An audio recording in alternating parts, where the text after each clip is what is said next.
Joshua 11.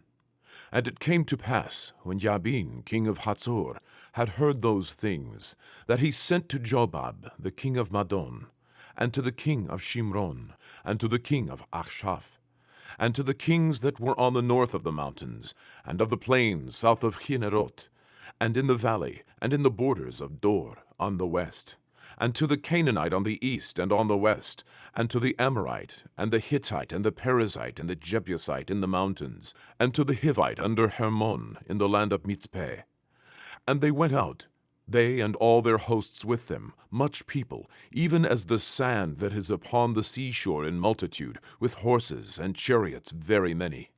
And when all these kings were met together, they came and pitched together at the waters of Merom, to fight against Israel.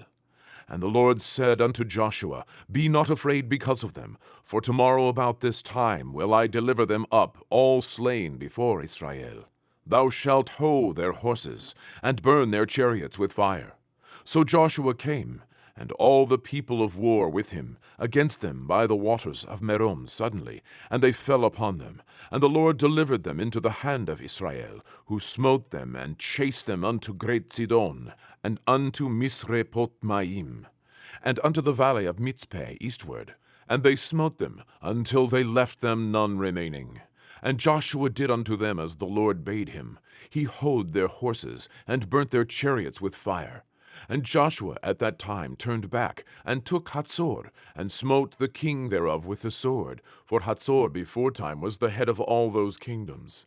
And they smote all the souls that were therein with the edge of the sword, utterly destroying them. There was not any left to breathe, and he burnt Hatzor with fire.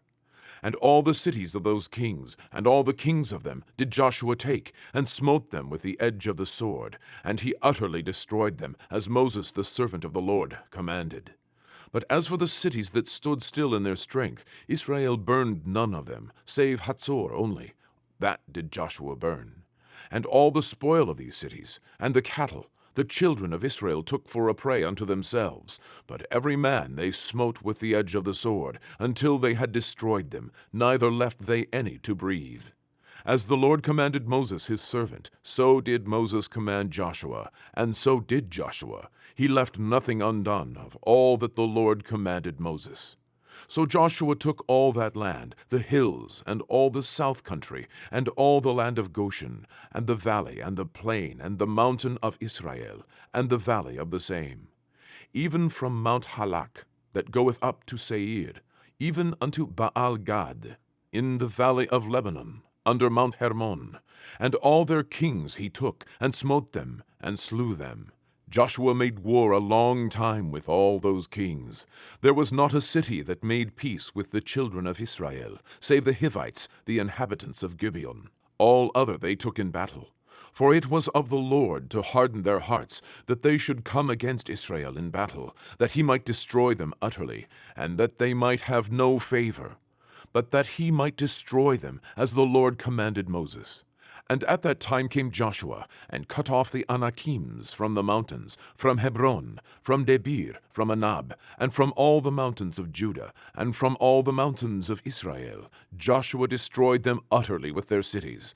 There was none of the Anakims left in the land of the children of Israel. Only in Gaza, in Gath, and in Ashdod there remained.